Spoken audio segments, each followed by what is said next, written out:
فخر آپ سے سٹارٹ کرتے ہیں. یہ بتائیے گا دونوں سائڈز جو کہہ رہی ہیں اور آج جو ہوا اجلاس کے اندر اس کے اوپر آپ کا ٹیک اوے کیا ہے؟ کیا اجلاس کو ہونا چاہیے تھا؟ یہ جو تعیناتیاں ہوئی ہیں یہ درست ہوئی ہیں؟ شکریہ لینا. بالکل میرا خیال ہے کہ اگر یہ کوئی فی الحال جو ججز کی تعیناتی کے حوالے سے یا 26ویں آئینی جو ترمیم ہے اس کو غیر آئینی ابھی تک کسی عدالت نے ڈکلیئر نہیں کیا تو پھر اس میں کوئی وہ سوال ہی پیدا نہیں ہوتا کہ یہ کوئی غلط کام ہوا ہے یا غیر آئینی یا غیر قانونی ہوا ہے. تو میرا خیال ہے کہ یہی سمجھتے ہوئے جو باقی ممبران تھے جوڈیشل کمیشن کے انہوں نے اجلاس کو جاری رکھنے کا, کیونکہ میجورٹی جو ووٹنگ میں یہی فیصلہ ہوا کہ جو اس کو جاری رکھنا چاہیے اور جو تعیناتیاں ہیں وہ ہوئی ہیں. پہلی بات تو یہ جو اعتراض تھا جو جسٹس منصور علی شاہ, جسٹس منیب اختر اور جو پی ٹی آئی کے دو اراکین ہیں اس کی طرف سے, وہ میں سمجھتا ہوں کہ وہ اس کا کوئی وہ نہیں ہے. ایک تو لاجیکلی بھی اور قانونی طور کے اوپر بھی دیکھا جائے تو 26ویں آئینی ترمیم بھی ان پلیس ہے, اس کے ساتھ ساتھ جو ججز کی تعیناتی یا سپریم کورٹ میں جو ٹوٹل نمبر آف ججز ہے اس کے حوالے سے جو قانون ہے وہ بھی. دوسری بات یہ جو جسٹس منصور علی شاہ اور جو سپریم کورٹ کے جو 4 ججز تھے انہوں نے خط لکھا تھا اور اس میں بھی انہوں نے ایک دفعہ یہی وہ کیا کہ ججز کی تعیناتی کو فی الحال نہ کیا جائے جب تک 26ویں آئینی ترمیم کا فیصلہ نہیں ہوتا. دیکھیں جو 26ویں آئینی ترمیم ابھی زیر سماعت ہے کانسٹیٹیوشنل بینچ, اس کو ایک اس کی جو ہے وہ ہیئرنگ ہو چکی ہے, آگے ہونی ہے, اس کا فیصلہ تو جب ہوگا.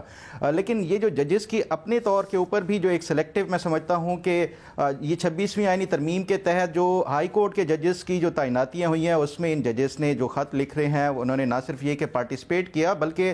پارٹیسپیشن سے بھی ایک آگے جو ہے وہ سٹیپ کہ انہوں نے اپنے جو ججز کے نام بھی تجویز کیے جو کہ ہر جوڈیشل کمیشن کا ممبر جو ہے وہ نامزد کر سکتا ہے یا نام سجیسٹ کر سکتا ہے. تو یہ کیسے ہو سکتا ہے کہ آپ ایک ہائی کورٹ کے لیے جو ہے وہ اس 26ویں آئینی ترمیم کا حصہ بھی بن رہے ہیں, اس کو درست سمجھتے ہوئے اور اس میں پوری طرح سے پارٹیسپیٹ کر رہے ہیں, اور دوسری طرف پھر کوئی اور کسی اور معاملے پہ اسی ہی آئینی ترمیم کے اوپر آپ سوالات اٹھاتے ہیں. تو یہ سلیکٹیو جو میں سمجھتا ہوں کہ یہ اس طرح کی یہ کوئی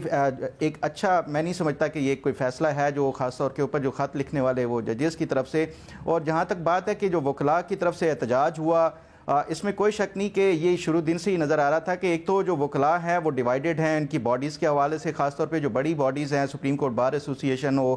یا پاکستان بار کونسل ہو وہ ان کے ساتھ نہیں تھی جو کہ احتجاج کر رہے تھے. اور اس کے ساتھ ساتھ جو اگر اس کو کمپیریزن ہمیشہ سے یہی کیا جاتا ہے کہ یہ 26ویں آئینی ترمیم کے خلاف جو ججز کو یا جوڈیشری کے اوپر ایک اس کی انڈیپینڈنس کے اوپر حملہ ہے تو اس کی بنیاد کے اوپر کوئی ججز کی موومنٹ یا لائرس موومنٹ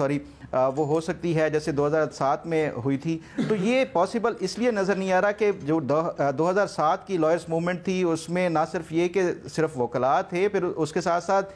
جو سیاسی جماعتیں تھیں وہ بھی تمام پولیٹیکل پارٹیز ان کے ساتھ ساتھ تھی. اور اس کے ساتھ ایک اور جو امپورٹنٹ چیز تھی وہ تھا میڈیا. ہر ایک سیکنڈ ہر ایک لمحہ جو لائرس موومنٹ تھی اس کو میڈیا کی کوریج ملتی تھی. تو یہ ایک ڈفرینس ہے میں سمجھتا ہوں کہ اب جو ہے ایک بڑی جو یہ جو وکلاء کی طرف سے احتجاج کیا گیا اس میں نہ تو کوئی major political parties, even P T I اس کو سپورٹ کر رہی ہے, لیکن ہم نے دیکھا ہے کہ وہ جس طرح 2007 کی وکلاء موومنٹ میں جو وکلاء کے ساتھ جس طرح سیاسی جماعتوں نے وہ کیا تھا تو وہ نہیں نظر آ رہا تھا. تو اس لیے بظاہر یہی لگتا ہے کہ جب تک 26ویں آئینی ترمیم انلیس کوئی جو ہے وہ انکانسٹیٹیوشنل ڈکلیئر نہیں ہوتی تب تک یہ تمام تر جو معاملات 26ویں آئینی ترمیم کے تحت ہوتے رہیں گے, چاہے وہ ججز خط لکھیں, کیونکہ خط کی ویسے بھی کوئی آئینی طور کے اوپر یا قانونی طور کے اوپر کوئی پوزیشن نہیں ہوتی. ہاں آپ کی ایک تجویز ہو سکتی ہے, ایک رائے ہو سکتی ہے, لیکن اس سے زیادہ اس کی کوئی امپورٹنس نہیں ہے. تو اس لیے میرا خیال ہے کہ یہ 26ویں آئینی ترمیم پہ خط بھی مزید اس طرح ہمیں وہ سامنے آتے رہیں گے. بھی ایک سوال ہے وہ آگے جا کر کرتی ہوں, لیکن آج 2 بڑی اہم باتیں ہوئی جس کے اوپر میں چاہوں گی مختصراً اگر آپ اپنی رائے دے دیں, اپنا تجزیہ کر لیں. سب سے پہلا تو یہ کہ لاہور ہائی کورٹ کے ججز کا معاملہ مؤخر کر دیا گیا, وہ کیوں نہیں کنسیڈر ہوئے ایلیویشن کے لیے؟ بالکل یہ میرے لیے بھی ایک اچنبے کی بات تھی کہ باقی ہائی کورٹس کے ججز کو آپ سپریم کورٹ لا رہے ہیں لیکن جو لاہور ہائی کورٹ کا معاملہ تھا اس کو ڈیفر کر دیا گیا ہے. اس کی ریزن کیا ہے؟ پہلے تو یہ ایک جس طرح میڈیا پہ بھی رپورٹس آ رہی تھی کہ شاید یہ سوچا جا رہا ہے کہ جو لاہور ہائی کورٹ کی چیف جسٹس صاحبہ ہیں جسٹس عالیہ نیلم,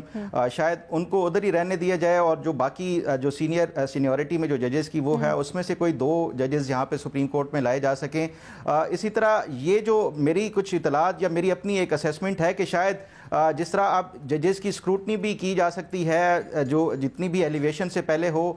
تو اس بنیاد کے اوپر بھی میں سمجھتا ہوں کہ شاید کوئی معاملات جو اسی طرح کے ججز کی پرفارمنس کے حوالے سے جن ججز کو لانا ہے ان کی اسکروٹنی ہو رہی ہو، ان کی اوورآل جو پرفارمنس ہے ان کو دیکھا جا رہا ہو، ان کے مقدمات کی جو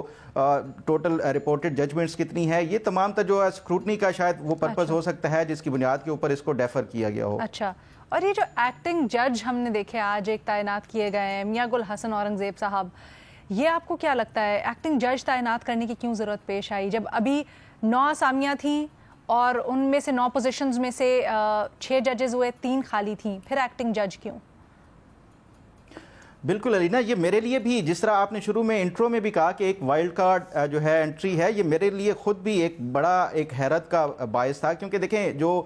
قانون کے تحت اب سپریم کورٹ کے جو ججز کی تعداد ہے وہ 34 تک کی جا سکتی ہے، تو یہ قطعاً نہیں ہے جو جوڈیشل کمیشن کے اوپر یا حکومت کے اوپر کہ کتنے نمبرز آف جو ججز ہیں ان کو وہ کیا جائے، تو باقی جو اگر ججز کے صرف ایسا نہیں ہے کہ کسی ہائی کورٹ کے چیف جسٹس کو لایا گیا ہو، بلکہ چیف جسٹس کے علاوہ بھی ججز کو لایا گیا ہے سپریم کورٹ میں، تو یہ اسلام آباد ہائی کورٹ سے جو جسٹس میاں گل حسن اورنگزیب کو لگایا گیا ہے خاص طور کے اوپر ایکٹنگ جج کے طور کے اوپر سپریم کورٹ کے، یہ اگر اس کو میری اپنی اسیسمنٹ میں یہ سمجھتا ہوں کہ یہ ایک بڑی امبیرسنگ سچویشن ہے، خاص طور پہ اس لیے بھی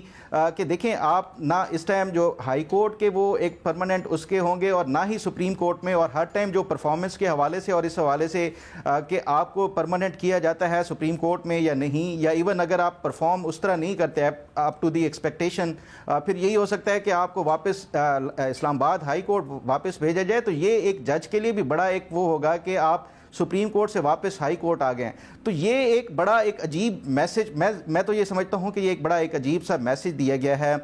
خاص طور پہ یہ ایکٹنگ کا ان کو وہ چارج دینے کے حوالے سے۔ آپ کے خیال میں کوئی امبیرس کرنے کے لیے ان کو میسج دیا گیا ہے جج صاحب کو؟ کس چیز کے اوپر امبیرس کرنے کی ہو سکتی ہے؟ وہ کچھ کیسز بھی سن رہے تھے ہم نے دیکھا ہے اسلام آباد ہائی کورٹ میں، کیا وہی اشارہ ہے آپ کا؟ دیکھیں امبیرس کے حوالے سے نہیں ہے، لیکن میرا جو میں یہ سمجھتا ہوں کہ اگر تو ان کو لانا تھا سپریم کورٹ تو ان کو فل کو جو جج کے طور کے اوپر لگایا جا سکتا تھا جس طرح باقی ججز کو کیا گیا ہے، یہ ایک جو انہوں نے یا تو کوئی اس طرح کا میسج دیا ہے انہوں نے جو جوڈیشل کمیشن کی طرف سے، یا جو کیونکہ obviously حکومت کی اس ٹائم میجورٹی ہے جوڈیشل کمیشن میں، حکومت کی طرف سے یہ اس طرح کا کوئی پیغام دیا گیا ہے کہ آپ یہ ہم فل جج بھی لگا سکتے تھے لیکن نہیں لگایا، ایکٹنگ کے طور کے اوپر لگایا۔ یہ انٹرسٹنگ آپ کا ٹیک ہے، اس کو آگے لے کے جاتے ہیں ذرا۔